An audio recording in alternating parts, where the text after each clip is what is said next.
Good afternoon and welcome to the ECB press conference. I'm joined here on stage by President Lagarde and by Vice President de Guindos. And my name is Wolfgang Preußel. As always, this is a hybrid press conference. So for the online participants, I would ask them to turn on their camera and their microphones if they wish to ask questions. And with that, I turn over to President Lagarde. Please. Thank you very much and good afternoon. The Vice President and I welcome you to our press conference. The inflation outlook continues to be too high and for too long. In light of the ongoing high inflation pressures, the Governing Council today decided to raise the three key ECB interest rates by 25 basis points. Overall, the incoming information broadly supports the assessment of the medium-term inflation outlook that we formed at our previous meeting. Headline inflation has declined over recent months, but underlying price pressures remain strong. At the same time, our past rate increases are being transmitted forcefully to euro area financing and monetary conditions, with the lags and strength of transmission to the real economy remain uncertain. Our future decisions will ensure that the policy rates will be brought to levels sufficiently restrictive to achieve a timely return of inflation to our 2% medium-term target and will be kept at those levels for as long as necessary.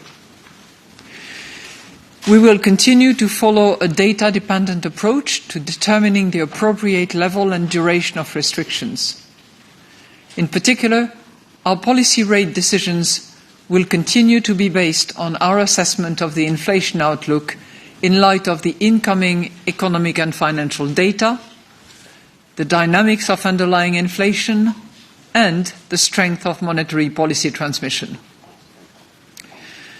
The key ECB interest rates remain our primary tool for setting the monetary policy stance. In parallel, we will keep reducing the Eurosystem's asset purchase programme portfolio at a measured and predictable pace. In line with these principles, the Governing Council expects to discontinue the reinvestments under the APP as of July 2023. The decisions taken today are set out in a press release that is available on our website. And I will now outline in more details how we see the economy and inflation developing, and will then explain our assessment of financial and monetary conditions. Looking at the economic activity, the euro area economy grew by 0.1% in the first quarter of 2023, according to Eurostat preliminary flash estimate. Lower energy prices, the easing of supply bottlenecks, and fiscal policy support for firms and households have contributed to the resilience of the economy. At the same time, private domestic demand, especially consumption, is likely to have remained weak. Business and consumer confidence have recovered steadily in recent months, but remain weaker than before Russia's unjustified war against Ukraine and its people. We see a divergence across sectors of the economy. The manufacturing sector is working through a backlog of orders, but its prospects are worsening. The services sector is growing more strongly, especially owing to the reopening of the economy.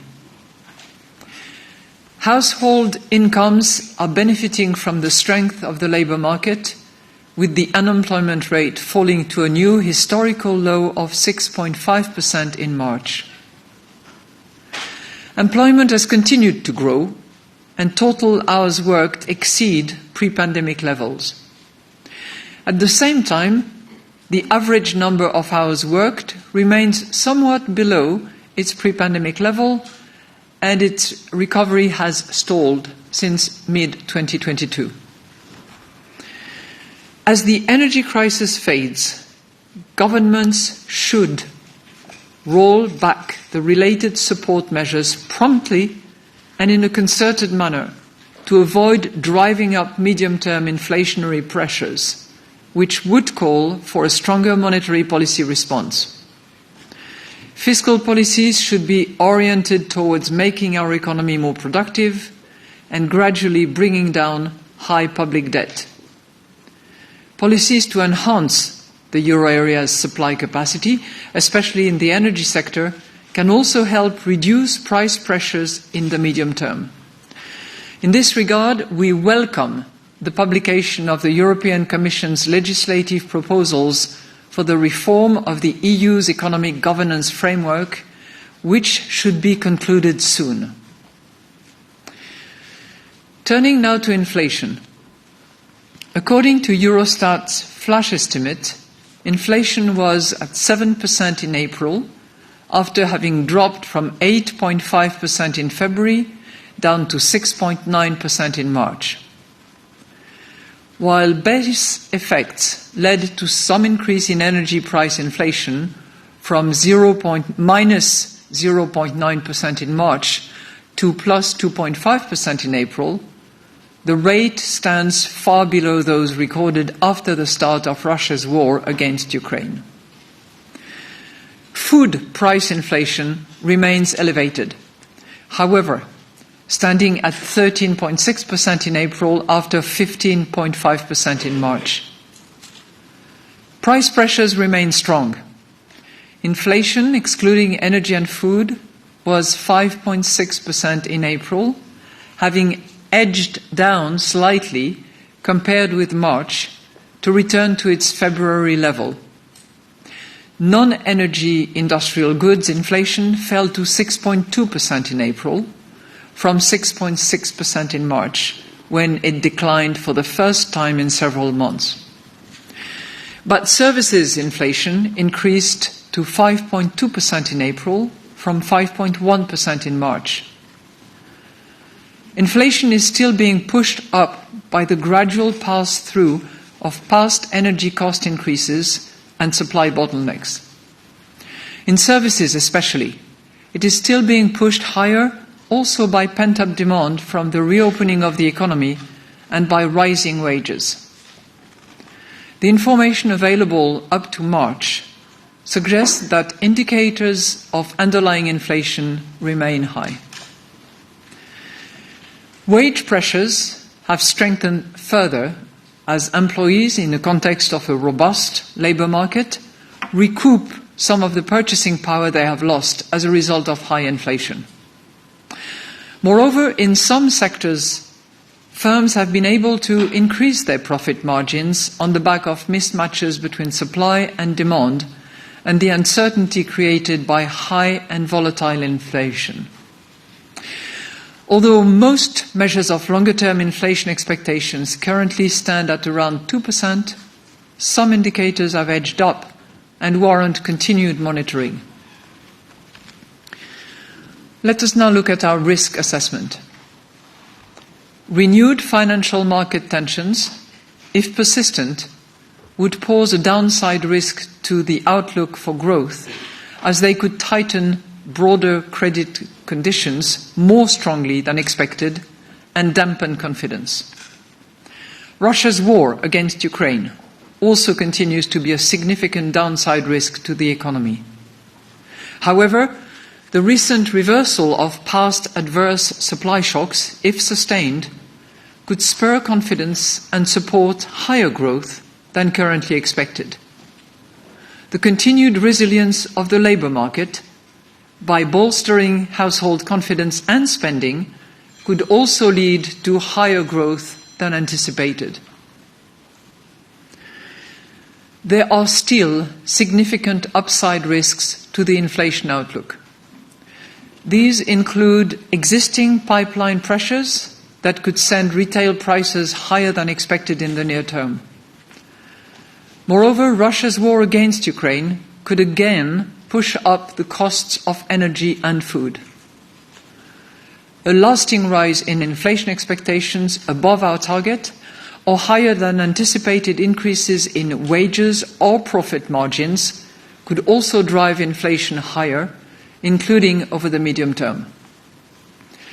Recent negotiated wage agreements have added to the upside risks to inflation, especially if profit margins remain high.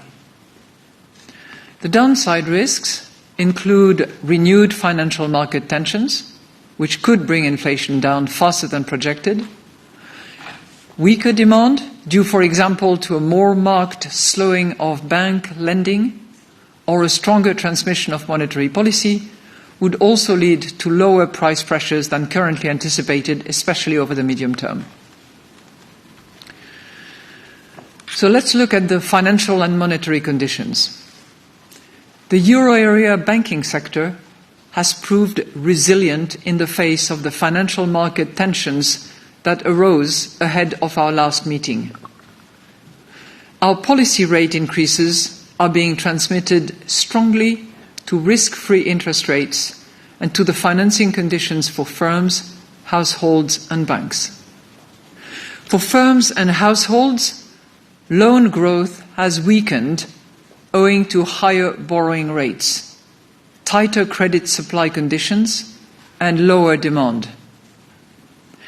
Our latest bank lending survey reported a tightening of overall credit standards, which was stronger than banks had expected in the previous round, and suggests that lending may weaken further. Weak lending has meant that money growth has also continued to decline. Summing up, the inflation outlook continues to be too high for too long. In light of the ongoing high inflation pressures, the Governing Council today decided to raise the 3 key ECB interest rates by 25 basis points. Overall, the incoming information broadly supports the assessment of the medium-term inflation outlook that we formed at our previous meeting. Headline inflation has declined over recent months, but underlying price pressures remain strong. At the same time, our past rate increases are being transmitted forcefully to euro area financing and monetary conditions, while the lag and strength of transmission to the real economy remain uncertain. Our future decisions will ensure that the policy rates will be brought to levels sufficiently restrictive to achieve a timely return of inflation to our 2% medium-term target, and will be kept at those levels for as long as necessary. We will continue to follow a data-dependent approach to determining the appropriate level and duration of restriction. In particular, our policy rate decisions will continue to be based on our assessment of the inflation outlook in light of the incoming economic and financial data, the dynamics of underlying inflation, and the strength of monetary policy transmission. In any case, we stand ready to adjust all of our instruments within our mandate to ensure that inflation returns to our medium-term target and to preserve the smooth functioning of monetary policy transmission. We are now ready to take your questions. Thank you, President Lagarde. And the first question goes to Annette Weisbach from CNBC. Annette, please. Thank you very much, President Lagarde. I have, of course, 2 questions. My first question would be on the rationale behind the reduced pace in the interest rate hike of 25 basis points. So why did you come up with that? And my second question goes to the U.S. regional lender banking crisis, which isn't over yet. So how concerned are you about potential spillover effects to the euro area? Thank you. Well, thank you for your question. I will take the first, and maybe I will ask my colleague and friend, Vice President Luis de Guindos, to address the second one. So let me tell you a little bit about the mood in the room of the Governing Council. I would characterize the mood as determined. All governors are determined to fight inflation, tame inflation, and return it to 2% medium term. And we all concluded, as you have seen, that the inflation outlook is too high and has been so for too long. I would say then that the mood was very focused, and yet it is an in-between projection Governing Council meeting. But we were extremely attentive to all data that was available to us. And obviously, one case in point is the bank lending survey that you all received or saw on Tuesday when it was published, and which contains a lot of intelligence and information about the intention and the comparison between the lending practices and standards with what was expected by the banks, and I'm happy to come back to that later. But it explains, obviously, the decision that we made for this 25 basis point increase. I think in terms of method, we were method dependent in many ways, just as we are data dependent, because we have articulated the reaction function of our monetary policy decisions with the three key elements of the inflation outlook informed by the financial and economic data, the underlying inflation, and the strength of monetary policy transmission. So we checked all the data that we had against these three criteria. And as is always the case at the Governing Council meeting, there was a variety of views expressed. And I think that it's fair to say that everybody agreed that increasing rate was necessary, that second, we are not pausing. That's very clear.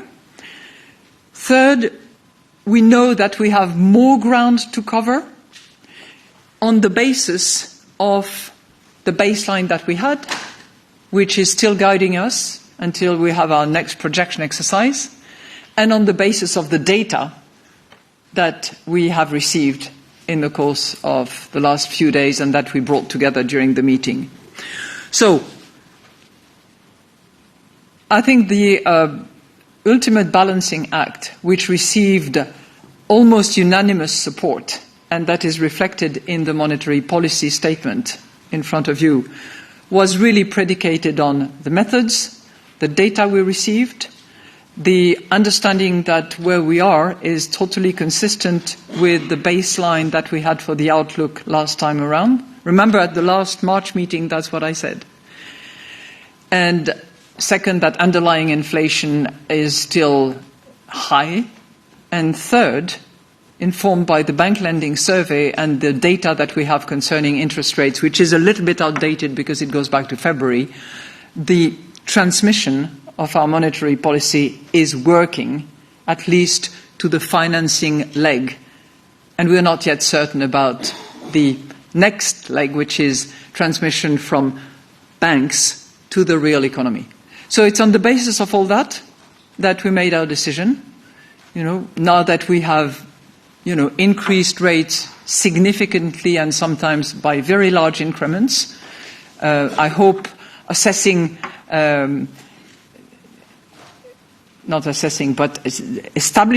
absolute credibility on our determination. It was sensible in view of what I have told you to return to a more standard increment with the understanding that based on the information we have today, we have more ground to cover and we are not pausing. That's extremely clear. Good afternoon. Turning to your second question, I think that we should start by a consideration. If you look at the characteristics of the US banks that are running into difficulties, I think that there are some common features. The first one is that they are medium-sized, regional. They share a very concrete and very idiosyncratic business model, and they are quite open to interest rate risks. They are vulnerable to an increase in yields. And I think that this model, this situation, is not extrapolatable to the European banking industry. Well, I will not repeat what we have said many times. The European banks are resilient. The level of capital, the level of liquidity, the quality of the liquid assets. But I think that simultaneously we have to remember that an increase in interest rates, in yields, is positive for the European banks, because the increase in margins outweighs the potential losses that this increase in yields could cause in fixed income portfolios. But I think that it's quite clear that there is no space for complacency. One of the things that we have been, all of us, surprised is about, how rapidly a bank run can take place and how rapidly a bank can be emptied. And I think that this is the combination of new factors. The first one is digital banking, and the second one is social networks. And the combination of both have given rise to a new situation. And I think that supervisors and regulators, we have to bear in mind that new framework, because we believe that this is going to be key in the near future. Thank you, President, Vice President. The next question goes to Francesco Canepa of Reuters. Francesco, please. Thank you, Francesco Canepa, Reuters. So my first question is about whether anyone at the meeting insisted on a larger rate hike or on a clearer commitment to more hikes. You just hinted at that by talking about ground to cover, but it wasn't quite as explicit as it was back in the winter when you were talking about steady pace and several rate hikes. Second question is about something you just said, which is, again, that you had more ground to cover. Would you say that we are still in the middle of the journey or towards the end, in the home stretch? Thank you. I'm tempted to remind you of the Emerson quote. It's not so much the destination that matters, but the journey. And we are on a journey. Okay? And we are not pausing. And under present circumstances, and based on what we have, which is the baseline of March, we know that we have more ground to cover. Okay? And there is a clear reference to that if you look carefully, and I know you have, because you do that very well. But in the second paragraph of the monetary policy statement, we explicitly refer to that by saying that our future decisions will ensure that the policy rates will be brought to levels sufficiently restrictive to achieve a timely return of inflation to our 2% medium-term target, and will be kept at those levels for as long as necessary. We have covered a lot of ground in the last 9 months, right? Moving from minus 50 basis points to plus 300 basis points. We are continuing this hiking process. As I said, this is a journey. We have not arrived yet. As to, the exact amount of, by how much do we increase rates? As I said in my introduction, in the response to the first questions, there was a variety of views. Some governors suggested that maybe 50 was appropriate. Others also believed that 25 was appropriate. I didn't hear anybody suggest that 0 would be appropriate. So that confirms to you that this is a hiking journey that we are on, and it will continue to be so. But at the end of the deliberations, and having had a chance to confront our views and to answer the questions and to really sort of put everything in perspective, there was a general, very strong consensus behind the decision that you have in front of you. Thank you, Madame Lagarde. And the next question is for Jana Rando of Bloomberg News. Thank you. Morning. Good afternoon. Well, good afternoon. I would like to invite you to elaborate a little bit more on your definition of sufficiently restrictive. The IMF had a view the other day, seeing the terminal rate at 3.75%. A lot of economists do that as well. Would that be something, given the inflation outlook we have at the moment, that would be in the ballpark of sufficiently restrictive? The other question I have is that at the last meeting, you had a little bit of a debate about over-tightening and having to reverse course. And I'm wondering whether that discussion continued this time, and whether you would actually be worried that such a scenario might be interpreted as a policy mistake. Thank you. Well, thank you very much. I don't have a magic number of what constitutes, open quote, sufficiently restrictive, end of quote.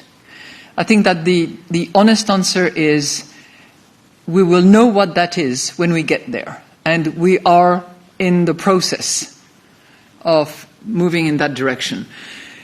I think what's important is to understand, what it means to have restrictive rates and to be in restrictive territory. And I think the best example is to see whether the rate decisions that we make, the rate increases that we decide, are actually having an impact on the economic actors.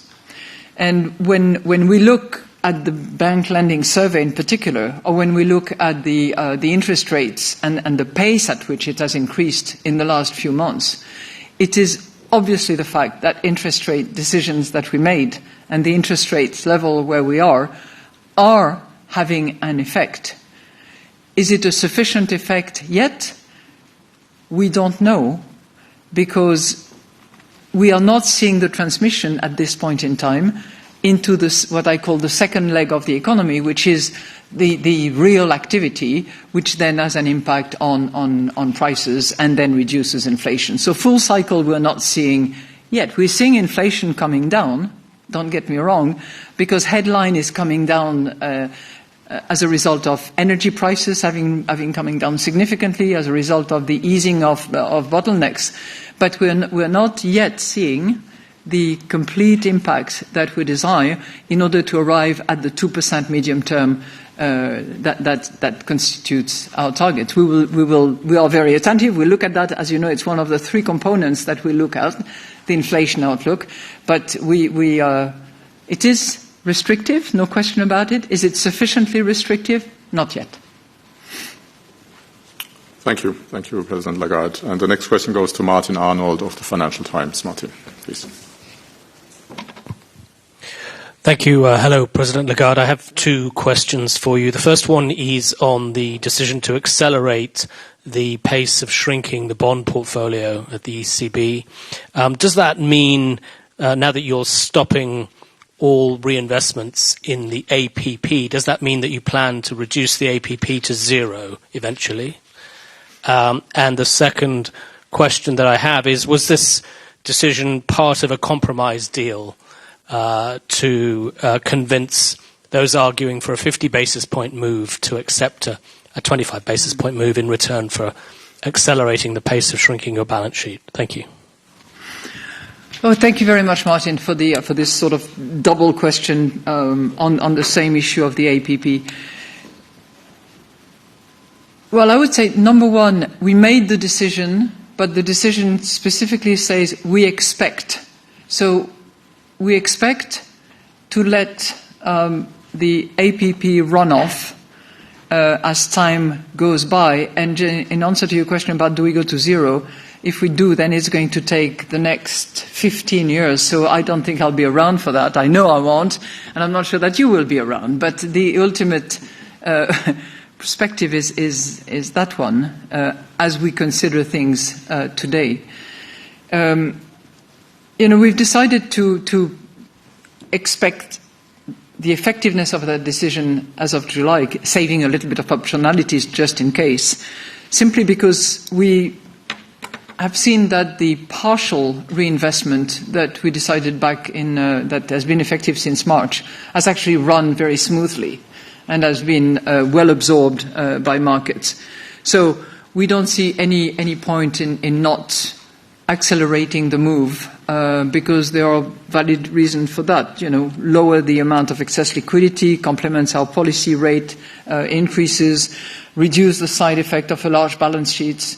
All of that completely justifies the fact that the APP is let to run off gradually over the course of time, which will be an average 25 billion per month, not reinvested, roughly. But as I said, to run the whole APP program to zero, it will take 12 to 15 years, given the maturities of what we have. I would just reserve one thing, because we discussed it during the Governing Council, and it's not reflected in the monetary policy statement. As you know, we have adopted a tilting approach to our investment policy of the APP, and in particular for the corporate bonds, which are the prime targets of that tilting, in order to privilege those corporates that have a good environmental footprint, that have a transition plan, and that disclose all the appropriate information about their plans. Now, of course, if we go to full runoff, that tilting process is not going to be applicable because there will be nothing to tilt it off. There will be no basis for that. So I think the jury is out as to how we can continue to deliver on our Paris Agreement compliant investment reinvestment program without the reinvestment phase, and how do we address that, which is something that we agreed we would take into account and consider to see how we respond to that. Was it a deal? No. No. I think there was a general view that was the right move, completely sensible, legitimate at this point in time, given the market absorption. I think some might have preferred to wait until the June meeting to announce it, given that it's effective as of the 1st of July. But, with the principle of predictability that we had agreed in the first place, we thought it was just better off to just announce it with reserving a little optionality on the side. Thank you, President Lagarde. And the next question goes to Aude Kersulek of BFM TV, French television. Good afternoon, Mrs. Lagarde. About the last banking lending survey, so is there a target for bank lending or limits in credit tightening? How do you monitor these indicators? And second question, you said recently in relation to bank failures on the Credit Suisse case that you really need to measure what comes out of this financial event. So what are the indicators that you're looking at? Would you say that there is a banking crisis? What's your view of what's happening there in the banking system? Thank you. Yeah, on the we know of one and only one target, and this is our medium-term target, 2%. That's what is riveting our attention. But of course, the bank lending survey that we receive on a quarterly basis informs us about the tightening of credit to the economy. And it also informs us about what the banks assess will be or will not be the tightening. And it's quite a sophisticated survey, which is really for information, intelligence, anticipation of the credit tightening now and the credit tightening going forward. It's also illustrative of the demand. And that's an interesting point, because in the BLS, the demand from corporates is really, really down. So that's, learning that we take, which indicates that our interest rate policies is beginning to have an impact. Because when asked, the corporates say, and we had the corporate survey that was conducted, they say it's the interest rates. It's not that, we don't want to invest, but the interest rates are pretty high. And that leads me to the restrictive territory or not. Yes, we are in restrictive territory, because if that is the response of corporates, then it shows that it's worked.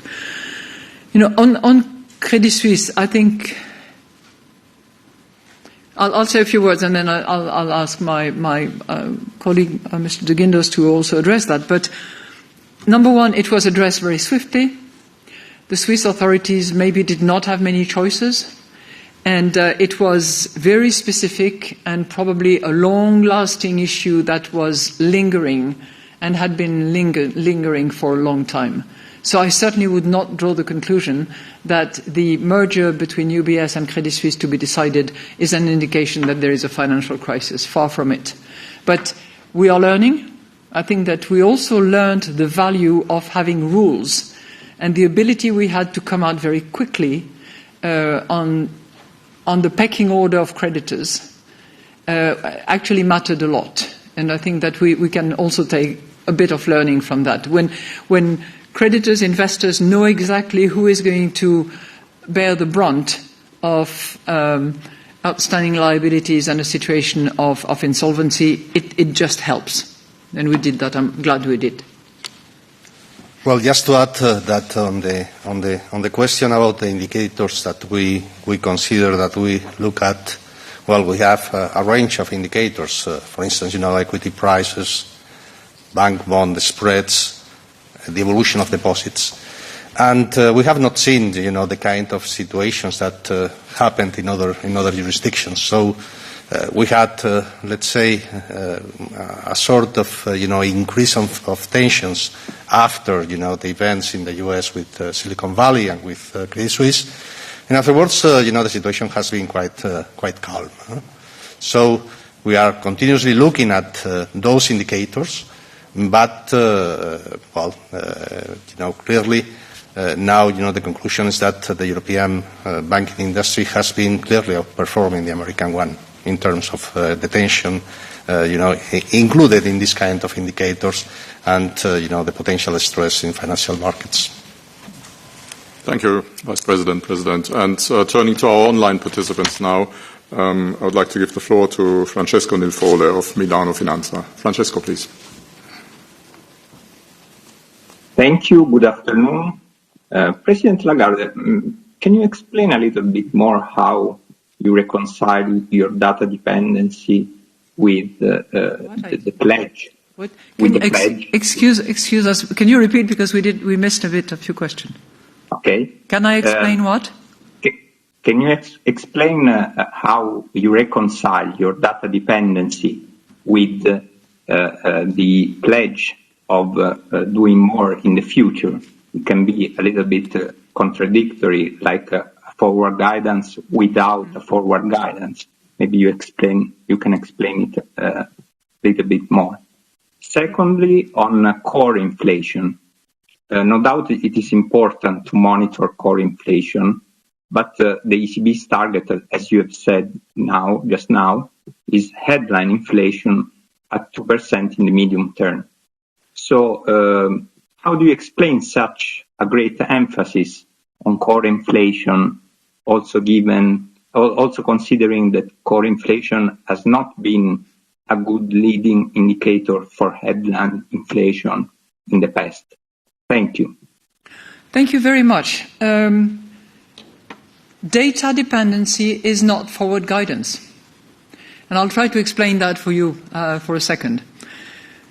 I'm not giving you the forward guidance that, come what may, or subject to, or until such time, we will do this or that. That, for me, would be forward guidance. Okay? And we had it in the past, and it was very appropriate to have forward guidance as we were at the lower bound, and that was a tool that was very useful. What I'm telling you now is, given our baseline, the findings that we have, the data that we can analyze today, our judgment in the room is that we are not pausing. That applies to today. And based on what we see, we determine that we have more ground to cover. I'm not saying that in the abstract. I'm saying that with reference to the baseline of March, to what we are seeing in development. And I'm here saying we believe that we have more ground to cover. It is not state dependent. It is not time dependent.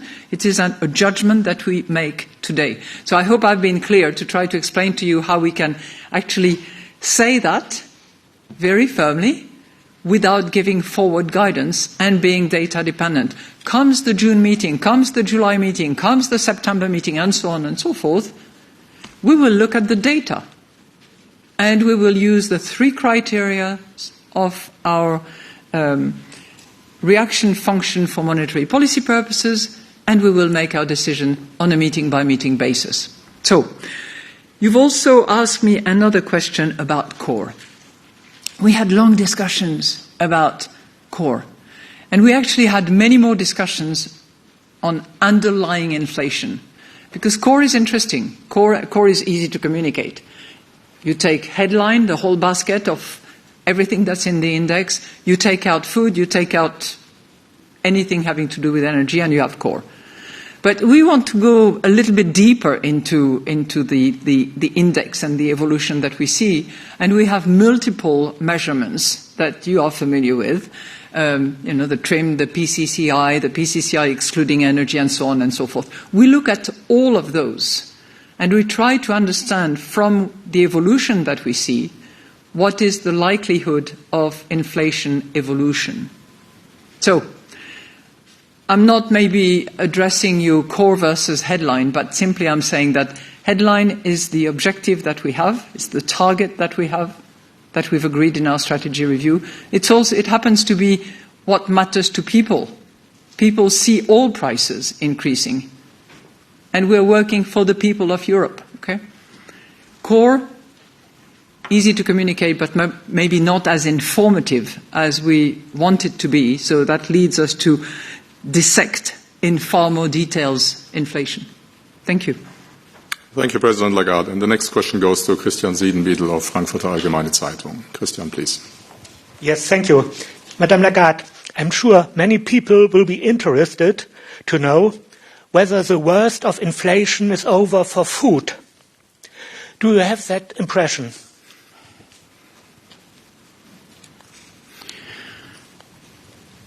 Thank you for that question, because it is food prices that is hurting most, particularly the most vulnerable people. And we know that because in the basket of consumption, the most vulnerable spend a lot more on food than those who are well off. So we pay special attention, of course, to food and the increase in prices. We have seen it go down, right? If you compare March and April numbers, so it is going down. But we have to be extremely attentive because there are multiple factors that apply to food prices, that apply to processed food prices. I think we have also flagged the fact that profit last year, in particular in 2022, have contributed to inflation. This year, 23, what we have seen of 23, we see more wage increases contributing to inflation. We would hope that through a good social contract, these drivers of inflation do not activate each other in what I have called in other places a tit for tat. You know, I want more wages, I'm not going to give up on profits, and you are then at risk of something that is much more difficult and would lead us to have to take more active measures in monetary policy. So I wish I could tell you, of course it will continue to go down, but I'm observing that it has gone down. There are other factors that will come into play. You know, clearly climate change is something that will have an impact, probably on a sectoral basis, probably in relation to certain food items.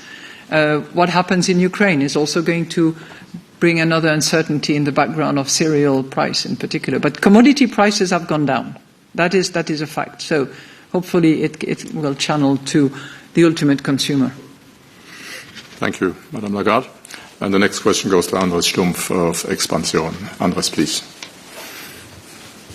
Good afternoon, Madame Lagarde. Good afternoon. Can the ECB continue hiking if the Fed stops? Is that a baseline scenario you are working on? And second question, do you have any estimates on how much tightening is the QT and the TLTRO maturity adding to the monetary policy stance? Can you perhaps phrase it in hiking or basis points of hikes? Thank you. You know, I've heard the fiscal dependency, I've heard the finance dependency, I had not heard the Fed dependency. So the ECB is an independent central bank. You know, looks at what others do around the world, from New Zealand, which has been an interesting innovator in the field of monetary policy, all the way to the Fed and others.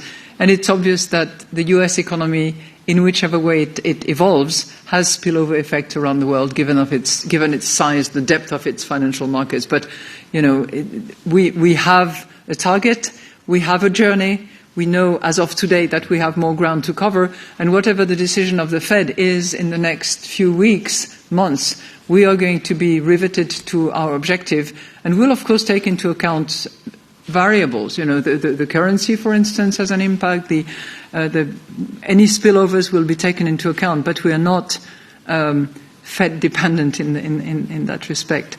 As to the actual tightening impact that the APP runoff has, I don't want to commit a number, but it does not have a massive impact, suffice to say. But we can give you, separately the exact amount that has been calculated, but it's not material. Thank you. And the next question goes to Anna Karismo of the Finnish television Yle. Hello, and thank you for the opportunity, and nice to see you again. We met in Lapland. So, you have repeated that the journey continues and you are not pausing. There are many households in Finland, Lithuania, Spain, that struggle with the much higher interest rates and have had to cut down on their spending. So how do you take them into account when hiking the interest rates? And then a second one, what should they prepare themselves for? What can you say to them about the future? When can we see the policy rates going down and maybe affecting also the 12-month Euribor? Thank you. Well, thank you so much, and it's nice to see you again in warmer circumstances. So, of course, we are aware of these households that have contracted loans with floating rates, variable rates, whatever you call it, and from Finland to Portugal, from some of the Baltic countries to Spain, it is the case that some families are hurting because the reimbursements that they have to honour have gone up as a result of the interest rate increases that we had to decide. This is unfortunately not something that we can, alleviate or attenuate, because our task is price stability. Our task is to reduce inflation. And the tools of choice that works in that respect is the interest rates. And we have to use that interest rate. Some countries are taking particular steps and measures, and some financial institutions are also looking at offering moratorium or delay. And I think that the best we can do is to really tame inflation in a timely manner, meaning as fast as we can, in order to then facilitate a return to different interest rates that would not be as high in the future. And I'm not here making any commitment to cut at any point in time. Thank you very much. Thank you, President Lagarde. And the next question goes to Shogo Akagawa of Nikkei, Japanese newswire, here in the middle. Thank you. You will travel next week to Japan for G7 meeting. What kind of topics do you want to bring at this upcoming meeting from a European point of view? Thank you. Thank you for giving us that angle from the East. I would hope that together with my European colleagues, we can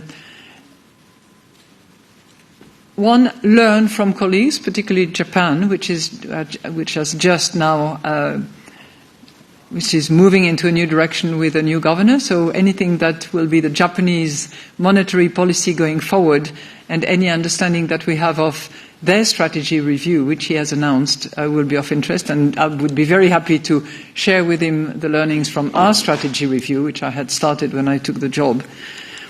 I would also hope that we can explain to colleagues from Canada, Japan and the United States that the Europeans together are going to continue to demonstrate resilience, capacity to operate together. And I would hope that in that respect, something that we say in the statement here will resonate, which is to agree on the fiscal governance in short order, so that in addition to having a monetary policy that is common to 20 countries, we also have a fiscal framework which gives governance to the 27 member states, and that fiscal policies that are determined by member states are also focused on value for money, for lack of a better word. In other words, putting in place the right reforms, focusing the spending where it is going to increase the competitiveness and the efficiency of the economy, which is something that is absolutely indispensable in order to have this social contract, which is often associated with Europe. Thank you. Thank you, Madame Lagarde. And the next question goes to Isabella Bufacchi of Il Sole 24 Ore. Isabella, please.